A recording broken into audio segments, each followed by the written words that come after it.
আমার যদি কোনো ক্ষতি হয়ে যায় তাহলে সেও তো মরে যাবে, তারও তো কোনো একটা পয়েন্ট তো রয়েছে। তো এটা কি করে সম্ভব রয়েছে? তোর মাথাতে এলোই কেন এই কুবিচারটা যে আমি এরকম কাজ করব? বিশ্বাস কর বন্ধু, আমি এরকম কাজ করব না।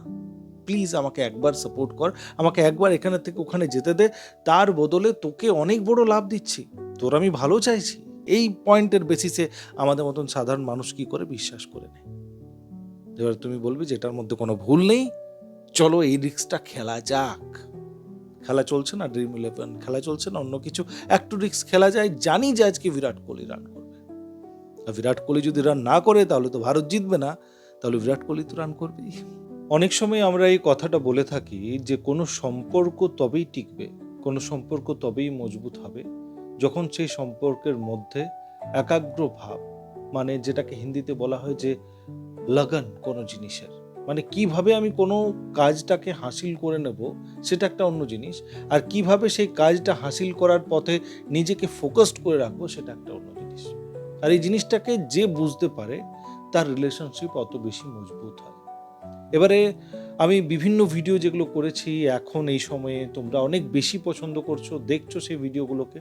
আমারও ইচ্ছা হলো যে একটু এটাতে একটু ইনডেপথে যাওয়া যাক, একটু এটার মধ্যে লাইট দেওয়া যায় যে কিভাবে জিনিসগুলোকে আমরা নিজের জীবনে অ্যাপ্লাই করতে পারবো। অনেক কমেন্ট এসেছে যেখানে তোমরা বলেছো যে অ্যাপ্লাই কিভাবে করব।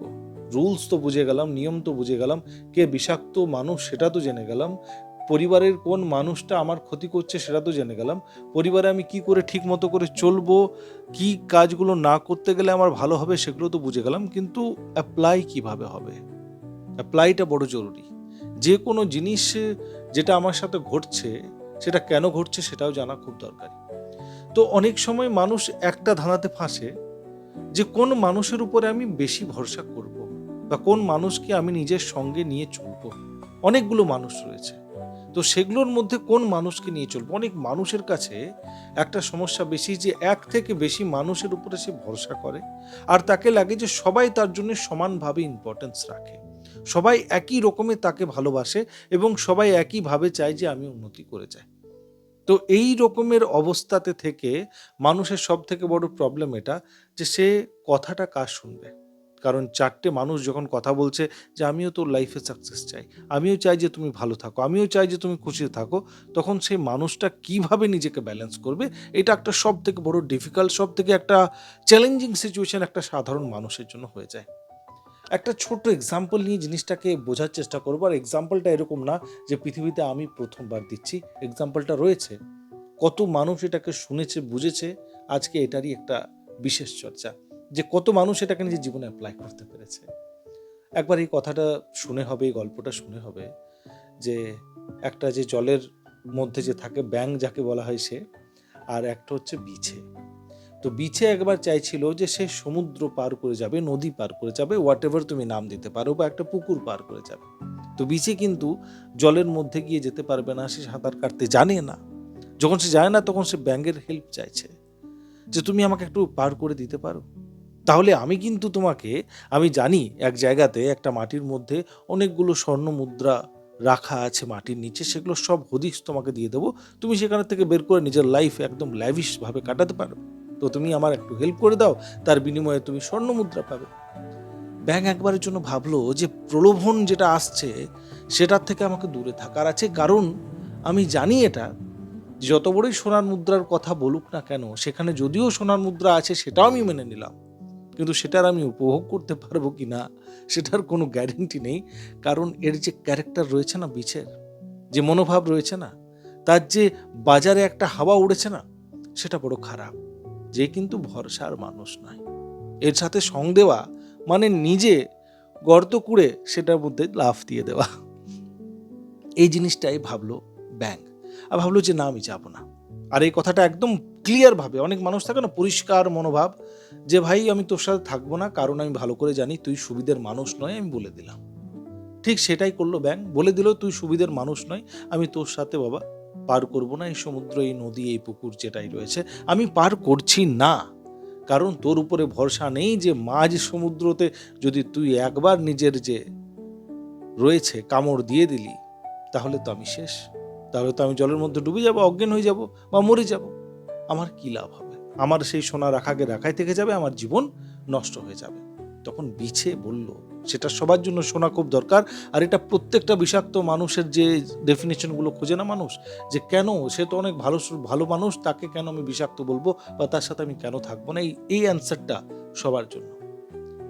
তখন বিছে বলছে যে কি করে তুই ভাবলি যে আমি এই কাজটা করবো? এটা তো আমি করবো না, কারণ যদি আমি তোকে কামড়ে দিই নদীর মাঝখানে, তাহলে তুই মরে যাবি, আর তুই মরতে গেলে আমিও তো মরে যাব। তোর পিঠের উপরে চেপেই তো আমি ভাবছি যে এই নদী সমুদ্র পার করব।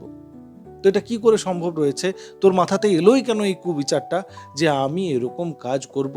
বিশ্বাস কর বন্ধু, আমি এরকম কাজ করব না। প্লিজ আমাকে একবার সাপোর্ট কর, আমাকে একবার এখানে থেকে ওখানে যেতে দে, তার বদলে তোকে অনেক বড় লাভ দিচ্ছি, তোর আমি ভালো চাইছি। তো এই জিনিসটা বুঝ। ব্যাংক কথাটা ভাবলো, যেটার মধ্যে লজিক আছে, এটা সত্যি বাস্তব কথা। সে তো আমার লাভ চাইছে, তাহলে আমার যদি কোনো ক্ষতি হয়ে যায় তাহলে সেও তো মরে যাবে, তারও তো কোনো একটা পয়েন্ট তো রয়েছে। তো এই বেসিসে, এই পয়েন্টের বেসিসে আমাদের মতন সাধারণ মানুষ কি করে বিশ্বাস করে নেয়। এবার তুমি বলবে যে এটার মধ্যে কোনো ভুল নেই, চলো এই রিস্কটা খেলা যাক। খেলা চলছে না ড্রিম 11, খেলা চলছে না অন্য কিছু, একটু রিস্ক খেলা যায়। জানি যে আজকে বিরাট কোহলি রান করবে, আর বিরাট কোহলি যদি রান না করে তাহলে তো ভারত জিতবে না, তাহলে বিরাট কোহলি তো রান করবেই। জাস্ট ভাবো জিনিসটাকে। আমাদের জীবনের সব থেকে বড় প্রবলেম এটাই। আমি কোনো এক্সপ্লানেশন দেবো না, এই গল্পর থেকেই তোমাদেরকে বুঝতে হবে যে কোন মানুষের সাথে থাকার আছে, কোন মানুষের থাকার নেই। চেপে গেল ব্যাঙের পিঠের উপরে, ঠিক সুন্দর অনেকটা নদী পার করে চলে এসেছে, অর্ধেক নদীর কাছাকাছি এসেছে, আর ব্যাঙ বুঝতে পারলো যে কামড় আমি খেয়ে গেছি। সে মরার কিছু সময়ের আগের ঘটনাটিতে বলছে, একটু 2-3 সেকেন্ড যেটা বেঁচে থাকে না, মরার আগে যেরকম মানুষ ছটফট করে, সেই অবস্থাতে একটাই শব্দ বেরোলো যে কেন বিছে তুই এরকম কেন করলি? বিছে সময় নষ্ট করেনি, মুহূর্তের মধ্যে উত্তর দিয়েছে। আর সেই উত্তরটা সব মানুষরা দেবে যাদের উপরে তুমি বেশি বিশ্বাস করে বসেছো, আর তারা তোমার ক্ষতি করছে। যে আমি জানি যে এটাতে আমিও মরে যাব, এই ভুলটা জানা সত্ত্বেও আমি নিজের যে অভ্যেস রয়েছে না, যে রকমের হ্যাবিট আমি বানিয়ে নিয়েছি, আমি নিজেকে সামলাতে পারলাম না, আমি নিজেকে আটকাতে পারলাম না। আমার এটার মধ্যেই সব থেকে বেশি ধ্যান যে আমি কি করে কাকে ছোবল মারবো, কি করে কাকে কামড়াবো, আর আমি কামড়ে ফেললাম, আমি নিজেকে রেজিস্ট করতে পারলাম না। তোমরা সবাই বলবে যে এটা কি রকমের গল্প, এটাও কি কোনো গল্প? এটাই হচ্ছে বাস্তব গল্প। কিছু মানুষ তোমার সাথে থাকবে তোমার লাভ দেওয়ানোর জন্য, আর তুমি ভাববে যে যদি আমার লাভ হয় তাহলে তারও লাভ, তারও তো ক্ষতি হয়ে যাবে যদি আমার ক্ষতি হয়, তাকে সঙ্গে রেখে নি। কিন্তু সেই মানুষের কিছু যায় আসেই না যে তার জীবনে কত বড় ক্ষতি হয়ে যাবে। তোমার জীবনে ক্ষতি হবে সেটাকে ভেবে নিয়ে সে নিজেকে ভালো রাখবে না, সে নিজের জীবনে ক্ষতি করে নেবে। তার এটাই হচ্ছে প্রবণতা, তার এটাই হচ্ছে মাথার সব থেকে বড় পোকা, যে সে সেটাই করবে যেটার মধ্যে সে অভ্যস্ত রয়েছে। খারাপ মানুষ তোমার ক্ষতি করবেই করবে। যে মানুষগুলোর উপরে বিশ্বাস করার নেই, সেগুলো করার নেই। কত রকমের প্রলোভন নিয়ে আসুক, সেই মানুষগুলো কখনো তোমার সঙ্গের জন্য নয়। এই জিনিসটা যত তাড়াতাড়ি বুঝে যাবে অত ভালো, আর যত তাড়াতাড়ি বুঝবে না অতবার তুমি জীবনে ধোঁকা খাবে। আর ভিডিওটি থেকে যদি একমত রয়েছো তো একটা লাইক আর কমেন্টে জানিও।